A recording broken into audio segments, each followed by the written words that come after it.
So tell me how the fuck do it feel to get hit with the motherfucking real? The motherfucking real. Going out to the hardcore hip hop. The motherfucking real. Fucking these niggas till they drop. Now everything's good in my hood and it's on. So welcome back to a very special episode of Tequila Forever and Forever Tequila. Today I'm going to be talking about a very special tequila in the Don Julio portfolio. But before I do, let's talk a little bit about the tequilas that I have here in front of me. You know, I have the Lalo one and the Don Julio Blanco, which I did a review on a previous video. I also have the añejo, which is a really good tequila for, you know, either mixing or taking shots. You know, the tequila, you get strong flavors of, you know, agave, you know, hints of, you know, vanilla. It does taste like it might have, you know, some additives. I did a review on the Don Julio Rosado. It's a tequila that I don't recommend, I really don't like. And of course that was after, you know, Don Julio's passing and after the company was sold, I believe a few years ago. I forget if it was 2016, 2018, something like that. I mean, you guys can look that up. I always say, you know, do a little bit of research yourself in case I make a mistake or anything. I got the bottle right here of La Primavera. I don't recommend that one either. Those two bottles that I just talked about, they're limited editions. And I didn't have the bottle of the Reposado. I was actually gonna purchase a little mini one just to kind of have it on display with this, but I really don't like it too much. I don't recommend it, so, you know, I didn't even bother wasting my money on that. You know, also I have, you know, the Don Julio 1942. I didn't do a review on this one since the bottle is empty. You know, I was fortunate enough to enjoy a few bottles of it in the past. I would say that the 1942 is perhaps one of the most popular tequilas in the Don Julio portfolio. You know, you taste, you know, a lot of vanilla, and I mean a lot. It's vanilla bomb completely. You do get a little bit of agave, you know, very little bit of oak. You know, it is smooth. You know, I do like it. I know if you guys watch some previous videos, it may sound like I talk bad about, you know, some of these tequilas, and, you know, it's not exactly like that. It's just in comparison for price and other tequilas. You know, there's, I just gotta be honest with it, you know. But like I said, anyways, this is, the 1942 is perhaps the most popular and one of the most known. I also have the Última Reserva. And the thing about the Última Reserva is, when you read on it, it talks about back in 2006, you know, Don Julio Gonzalez and his family planted, I believe it was 1.8 million agaves, and that's what they used to make this. And I'm gonna talk a little bit about this Última Reserva and that very special tequila that in the Don Julio portfolio that is no longer made and has been discontinued in just a moment. Okay, now that I cleared off the table, I left two tequilas on here, and I brought here with me the Don Julio Real, which is, in my opinion, the real Don Julio Última Reserva, and I'll tell you guys why. But let's talk a little bit about, you know, Don Julio Gonzalez Estrada. I believe he was born in 1925, and he was already working in the agave field for his uncle, you know, making just a little bit of money. I believe it was like 9 or 10 pesos. And, you know, his father passed away when he was like 15 years old. And when he was 17, I believe he spoke to like one of the wealthiest men in the town to borrow like 20,000 pesos. And that was in 1942. He was 17 years old. And that's where that 1942 that you see stamped in other tequilas, that's why it's that year that's so important. That's when he started his journey. I believe one of his first tequilas was the Tres Magueyes. And the Don Julio line, you know, wasn't achieved until later on, perhaps, I think it was in the 80s. I don't know if it was the, you know, in the early 80s or perhaps in the late 80s, maybe 1987, 86. You know, so that was, you know, by some Forbes that I read, is supposedly one of the first or the first luxury tequila. to this very day, I know a lot of people who are die-hard fans of Don Julio, consider it to be, perhaps the best or one of the best tequilas out of the market. They have the Blanco, the Reposado, the Añejo. They have special editions too, where I believe they're aged in the Bucana barrels and some of the other ones. And I forget what year it was, but they hooked up with that company, Diageo. And in a video that I watched with Don Julio Gonzalez' son, he was talking about, thanks to them, they were able to, expand, and they're very thankful because it helped the company, be able to grow, and Don Julio wouldn't be what it is today, if it wasn't for that. And back to Don Julio, when he started, making the tequilas, I believe he would sell them with 225 barrels and a horse. He would go and fill up like these jugs. There were these really big, bottles that I guess were standard back then to use, and they would have slots in the tables to hide them. And what I read too is that he was, one of the first to, or the first to, to make that or design that small bottle that we're all familiar with. That way we can keep it on the table and be able to enjoy a family meal, which to him was very, very important, without it having to cover anybody's face or view. Also, if you see this tequila right here, this was released back in 1996, and it says añejo. It doesn't say extra añejo. That's because in 1996 there wasn't a such thing as añejo. Yes, I believe that was established 10 years later in 2006. They claim perhaps to be one of the first or the first tequilas to make an extra añejo. I don't think they were the first, but perhaps they are, one of the first. This is aged 3 to 5 years. They also had the Don Julio, 70, which when I believe they were doing the 70th anniversary or 60 years, something like that. 70 years. They made that Cristalino añejo, which they claim to be the first ones to make it. And the same thing when it comes to this, Don Julio Última Reserva. I suppose it's the first to use the Salado process in the tequila and the Madera cask that we talked about in the previous video. So for this day that he passed away, I believe he was 87 years old. Doing this tribute for him, so I may not like all of his tequilas, but I definitely like what the man did for the tequila industry, because I read too that he cared more about the quality than quantity, spacing out his agaves further and further apart so they can grow bigger, better. He would, cut them down at, I believe 7 years when he believed it was the most ripe. And in some forms that I read, they claimed that, that also changed everything for, other distilleries or tequileros. So here's one thing that I wanted to mention, before I go ahead and review this tequila. I should have opened this a few minutes ago. Is that I believe this was in pot still 6, and the still that they used to make this tequila, they didn't allow any other tequilas, any other Don Julio products like La Primavera to be made there at that pot, because they didn't want any like flavor crossing contamination or anything.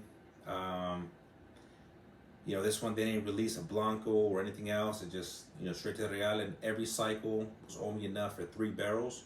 So this is a limited production, and even during this main course of production, it was a really hard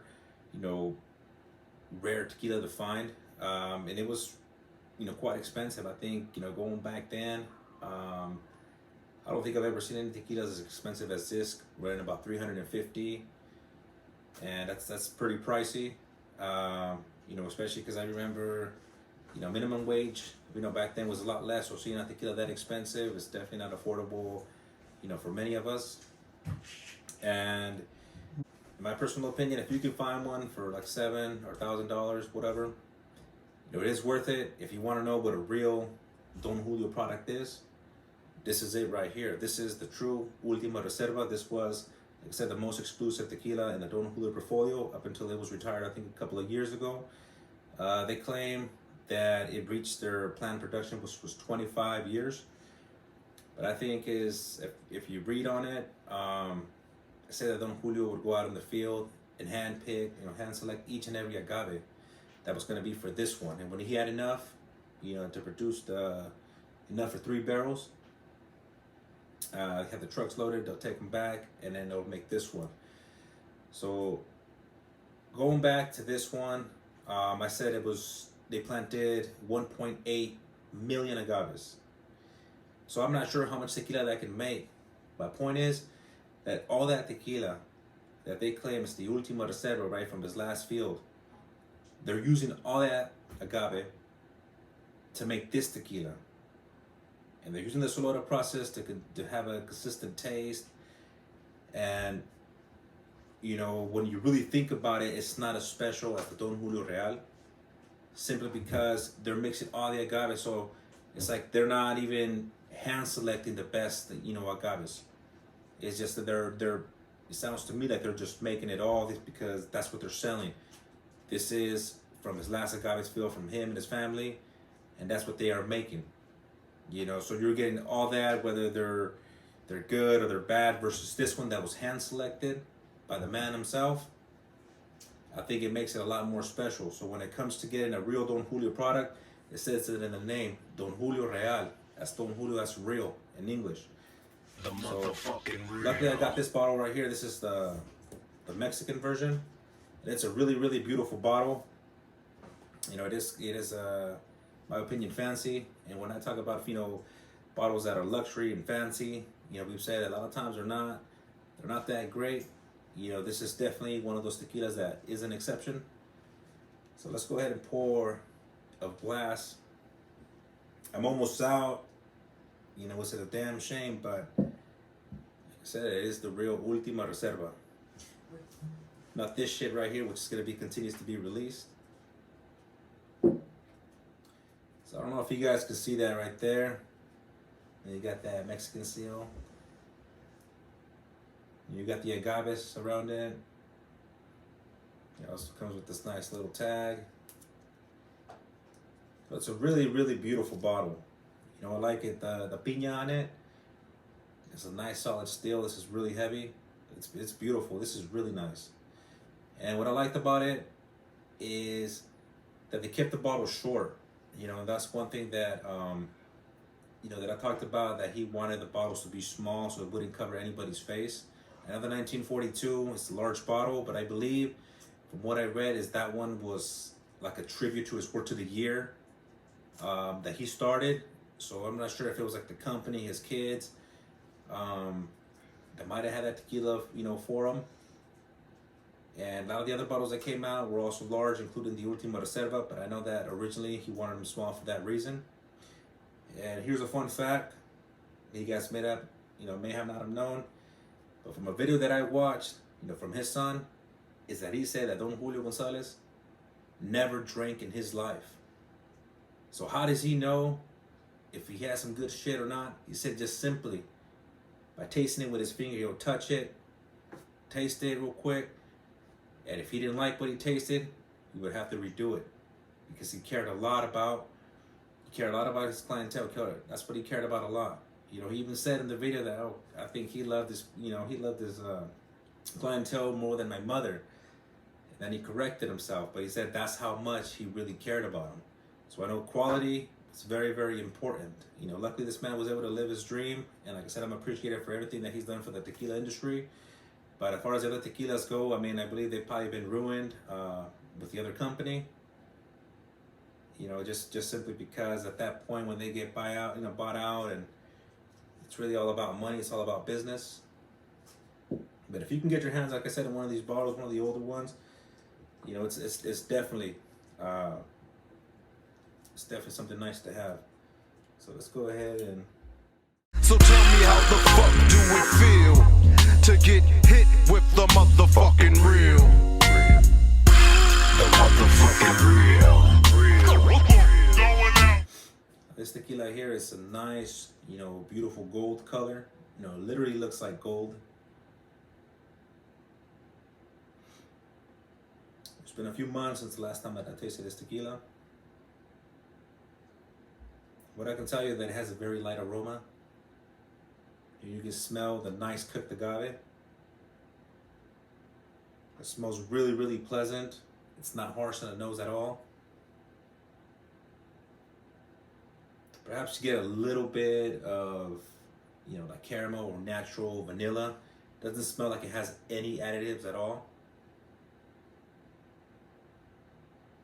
I believe I had mentioned that this was, the most exclusive tequila in their portfolio. This was the ultimate tequila, and to me, it's going to continue to be the ultimate tequila, regardless of it being retired or discontinued. As long as there's a bottle out there that's unopened, as long as there's a little bit in somebody's cup, it'll continue to be the best tequila in the Don Julio portfolio. It smells really, really nice. And on this one, I'm not sure if you guys can even see that there, but you get, really nice legs or tears. Come down really slow.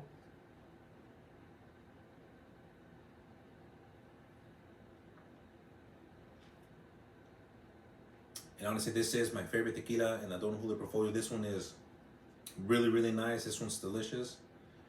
Compared to all the other ones, this one, like I said, tastes like it has no additives. This one tastes natural. This one tastes really good. You taste the cooked agave.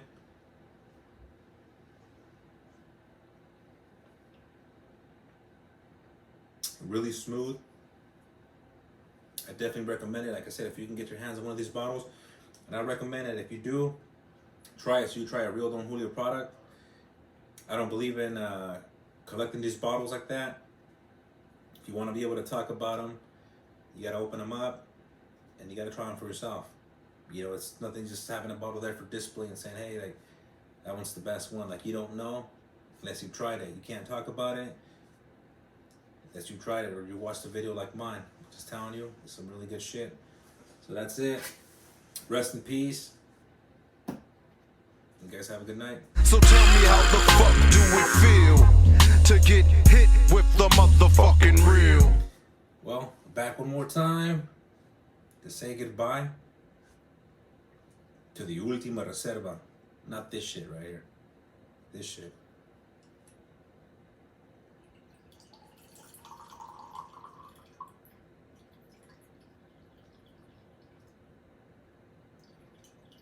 Damn. Well, that air's out for a second. Let's take a look at that. I don't know how good you guys can see that.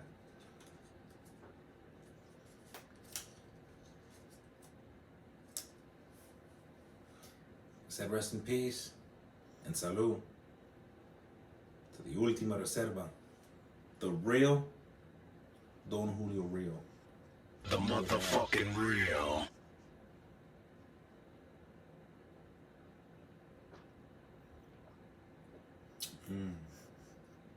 God damn. That's some real shit.